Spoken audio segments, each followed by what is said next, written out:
Maligayang Pasko at masaganang bagong taon sa bawat isa sa atin. Sa pagtatapos po ng taong ito ng 2025, nawa mapuno po ang ating pong mga puso ng kagalakan at ng pagpupuri sa ating pong Panginoong Heso Kristo. At harapin po natin ang bagong taon ng 2026 hanggang sa marami pang mga taon na ibibigay ng Diyos sa atin, na puno po ang ating mga kaisipan at ang ating po mga bibig mamumutawi ang papuri at pasalamat sa ating pong Panginoong Diyos. Sa umagang ito, nais ko pong hikayatin ang bawat isa na tunay po na nawa ikaw at ako ay maging mapagpasalamatin sa ating pong Panginoon. Ito po ang napakaganda pong dala-dala po natin pagpasok ng bagong taon ng 2026. Ang sulat po sa mga awit, Kapitulo 118, talatang 1 ay nagsasabi, "Pasalamatan ang Panginoon dahil siya ay mabuti. Ang kanyang tapat na pag-ibig ay walang hanggan." Pagpalain ng Panginoong Diyos ang salitang ito na ating pong pagbubulayan ngayong umaga. Manalangin po muna tayo.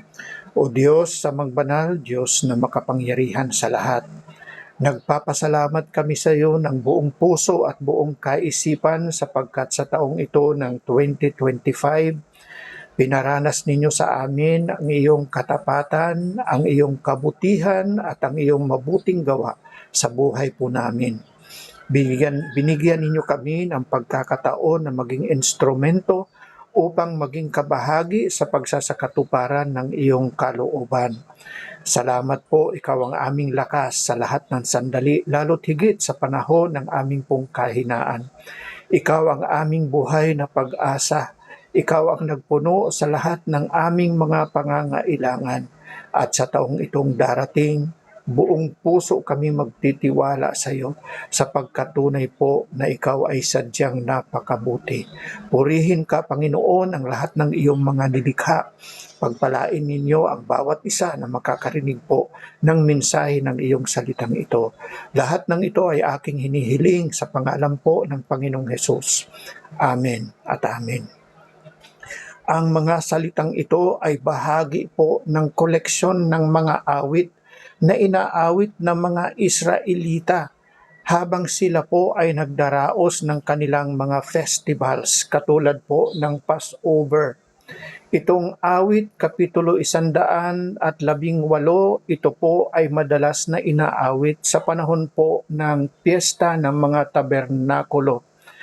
Ang piyestang ito ay pagdiriwang at pag-alaala ng pagpupuno ng Diyos sa lahat ng kanilang pangangailangan at hindi lamang po yan. Ang proteksyon ng Diyos ay kanila pong ipinagpapasalamat nung sila po ay naglakbay po sa ilang or wilderness. Lubos na iningatan sila ng Panginoon, kaya ang awit na ito ay pagdiriwang po ng katapatan ng Diyos, ng pagpupuno sa lahat ng pangangailangan at proteksyon sa mga nakalipas na mga karanasan po ng mga Israelita. At ganon din po tayo. Patuloy tayong magpasalamat sa Diyos sa taong ito ng 2025 sapagkat tunay po na napakabuti ng Diyos at napakatapat po niya sa buhay po ng kanyang mga anak. At harapin po natin ang bagong taon ng 2026 na lubos ang puso at isipan at ang ating mga bibigay lalabas po ang pagpapasalamat sa Diyos. Bakit nararapat na siya po ay palagi ang papurihan, pasalamatan ng kanyang mga tunay na anak? Ang sabi po sa awit na ito, una sa lahat ang sabi dito, dahil siya ay mabuti. Pasalamatan natin ang ating Panginoong Diyos sapagkat siya ay punong-puno ng kabutihan. Ang konsepto po ng kabutihan ng Diyos ay central theme ng Biblia. Ito po ay nagpapakita na ito ang kanyang nature. Siya po ay lubhang napakabuti. Ito po yung kanyang karakter. Ito po yung nagbubunsod sa kanya na gawin niya po yung lahat ng mga bagay na kanyang gagawin. Nakabutihan po sa lahat ng mga umiibig sa Kanya. Ipinakita po ng Panginoong Diyos ang Kanyang kabutihan una sa lahat sa Kanyang mga paglikha. Unang-una pa lang sa Biblia, sa Genesis chapter 1:31, makikita po natin, nakita ng Diyos ang lahat ng Kanyang nilikha at ito ay napakabuti. Nag-umpisa po ang Biblia sa pag-affirm ng goodness ng ating pong Panginoong Diyos sa Kanyang mga nilikha. Kaya nga ang Panginoong Diyos ay tunay po na napakabuti at ang Kanyang kabutihan ay mananatili magpakailanman. At ang Kanyang kabutihang ito ay patuloy po na dadaloy sa bawat yugto ng buhay po ng bawat isa sa atin. Ang sabi nga sa sulat po ni Haring David sa mga awit kapitulo 145 talatang 9, ang sabi, ang Panginoon ay mabuti sa lahat at ang Kanyang awa ay nasa lahat niyang ginawa. Ang Panginoong Diyos ay tunay po na mabuti sa lahat. Mararanasan po natin ang kabutihan ng Panginoon una sa lahat sa pagsamba at pagpupuri sa Diyos. Gusto mong maranasan ang totoong kabutihan ng Diyos, mag-umpisa po tayo sa pagsamba sa Kanya at sa pagpupuri sa Kanya. Sabi po sa awit, chapter 100 verses 4 and 5, magsipasok kayo sa Kanyang mga pintuan na may pagpapasalamat. Napakabuti ng Diyos at inaanyayahan po tayo na pumasok tayo sa Kanyang presensya na may pagpapasalamat at sa Kanyang mga bulwagan na may pagpupuri. Magpasalamat kayo sa Kanya at purihin ninyo ang pangalan niya sapagkat ang Panginoon ay mabuti. Ang Kanyang tapat na pag-ibig ay magpakailanman at ang Kanyang katapatan ay sa lahat ng saling lahi.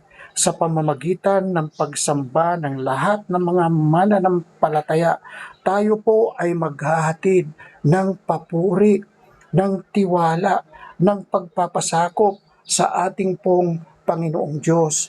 Lalo't higit sa mga panahon po ng kabigatan at mga suliranin sa buhay po ng bawat isa sa atin.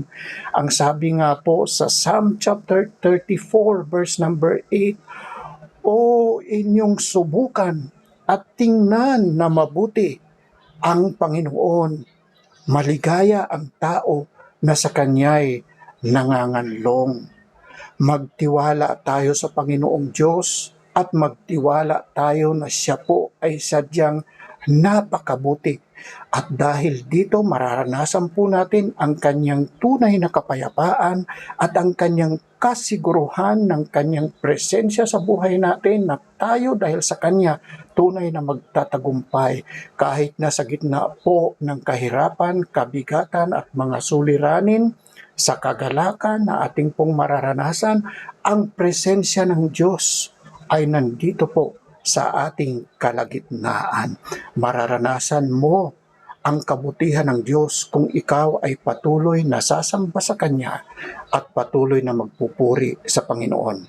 Harapin natin ang bagong taon na ito mga kapatid, huwag nating kaligtaan.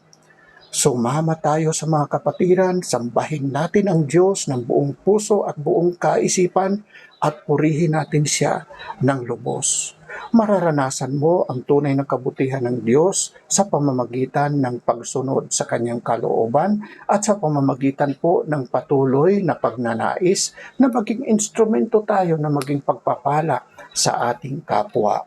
Ang sabi sa sulat ni Micah chapter 6 verse number 8, ipinakita niya sa iyo o tao kung ano ang mabuti at ano ang itinatakda ng Panginoon sa iyo, kundi gumawa ka na may katarungan, umibig sa kaawaan, lumakad na may kapakumbabaan na kasama ng iyong Diyos. Kasama ng iyong Diyos. Iayon natin ang ating po mga buhay sa layunin, sa banal na layunin ng Panginoong Diyos. Sa ganitong paraan, masisilayan ng mga tao na ang Diyos na ating sinasamba ay sadyang napakabuti. Mga kapatid, ini-encourage ko po ang bawat isa sa atin, maging ang sarili ko. Lord, ang buhay ko ay mapuno ng kagalakan, ng papuri at ng pagsamba sa iyo, sapagkat sadyang napakabuti po ninyo. Hindi nyo kami pinabayaan sa taong ito ng 2025. Pangalawa, bakit tayo dapat magpasalamat lagi sa Panginoon? Kasi ang kanyang pag-ibig ay walang hanggan. At ang pag-ibig na ito ng Diyos ay tapat, mananatili, magpapatuloy. Ang katapatang pagmamahal ng Diyos ay pinakasentro po sa itinuturo po ng salita ng Diyos, ang Biblia. Ito po ay nagpapakita ng kanyang walang humpay na commitment sa iyo. Para bagang sinabi sa iyo, isinusumpa ko, mamahalin kita hanggang sa kaduluduluhan ng mundo na ito. Di baga sinabi ng Panginoong Diyos yan? Hindi ka kailanman mahihiwalay sa Panginoon dahilan sa kanyang tapat at nananatiling matatag na pag-ibig. Ang sabi po sa Psalm 136 verse 1, O magpasalamat kayo sa Panginoon sapagkat siya ay mabuti, sapagkat ang kanyang tapat na pag-ibig ay magpakailanman. Ang pag-ibig na ito ng Diyos ay iginagawad sa iyo at sa akin na walang kondisyon.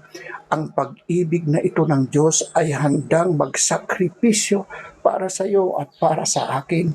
Roma Kapitulo 5, talatang 8, subalit pinatutunayan ng Diyos ang kanyang pag-ibig sa iyo at saka sa akin, na noong tayo'y mga makasalanan pa, si Kristo ay namatay para sa atin. Ang pagmamahal ng Diyos ay hindi nakabase sa kahit na ano pa mang gawa ng tao. Hindi kayang bilhin ng tao ang pagmamahal ng Diyos, sapagkat minahal kanya kahit ikaw ay makasalanan pa. Kahit ang sangkatauhan ay namumuhay sa kasalanan, gayon na lamang ang pag-ibig ng Diyos na ibinigay niya ang kanyang bugtong na anak na si Jesus, upang sino man ang sasampalataya sa kanya, siya ay hindi mapapahamak sa impyerno, bagkus pagkakalooban niya ng buhay na walang hanggan. Itong sacrificial love ng ating Panginoong Diyos ay pinakita niya sa pamamagitan ng pagkakaloob ng kanyang bugtong na anak na si Jesucristo, upang ang buong sangkatauhan ay tubusin sa kanilang pagkakasala. Isaiah 43 verse number 1, huwag kang matakot sapagkat ikaw ay tinubos ko, tinawag kita sa pangalan mo, ikaw ay akin. Ang pagmamahal ng Diyos ay napaka-personal sa iyo at sa akin. Naranasan natin yan, nakita natin yan sa kanyang pag-iingat, pagpapala sa bawat isa sa atin. Kaya nga, huwag kang matakot.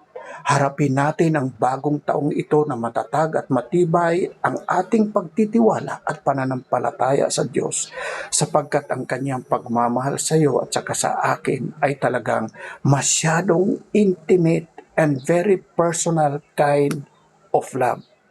Ito ay nagbibigay sa akin ng assurance na ivinalyo, mahalaga sa Diyos ang aking pong buhay. Mahalaga ka sa Panginoon, importante ka sa Panginoon, na ibinigay niya ang kanyang anak para sa iyo. Pasukin natin ang 2026 na may pagtitiwala sa Diyos. Bakit? Sadyang napakabuti niya. Ang kanyang pagmamahal ay magpakailanman. Purihin mo lagi ang Diyos, pasalamatan natin lagi ang Diyos, sambahin natin lagi ang Diyos, paglingkuran natin lagi ang Diyos. Akuin natin at sabihin natin, Panginoon, gamitin mo ako na pagpapala sa aking kapwa at instrumento ng pagsasakatuparan ng iyong kalooban. O Diyos, samang banal, tapat na Diyos, dakila na Diyos, banal na Diyos, Ama namin na nasa langit. Salamat po sa taong ito ng 2025. Pinagpala ninyo kami, iningatan ninyo kami, sinustinahan ninyo kami, pinatatag ninyo kami, pinunuan ninyo ang lahat ng aming pangangailangan. Amang banal, pinapasalamatan po namin kayo. Papasukin namin ang bagong taon ng 2026 na may puno ng pagpapasalamat sa iyo.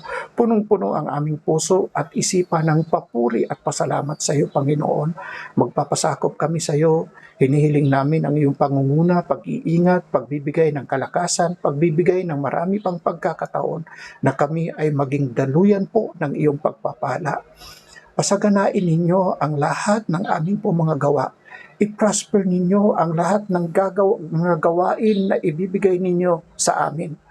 Liwanagan ninyo ang landas na aming pong tatahakin. Ilayo ninyo kami sa mga taong hindi mabuti.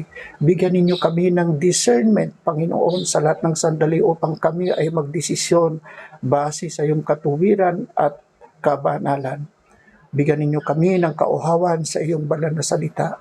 Lord God, nawa patuloy ng aming mga bibig lalabas ang pagpupuri at pagpapasalamat sa iyo sapagkat sadyang napakabuti ninyo at ang iyong pagmamahal ay tapat at mananatili magpakailanman.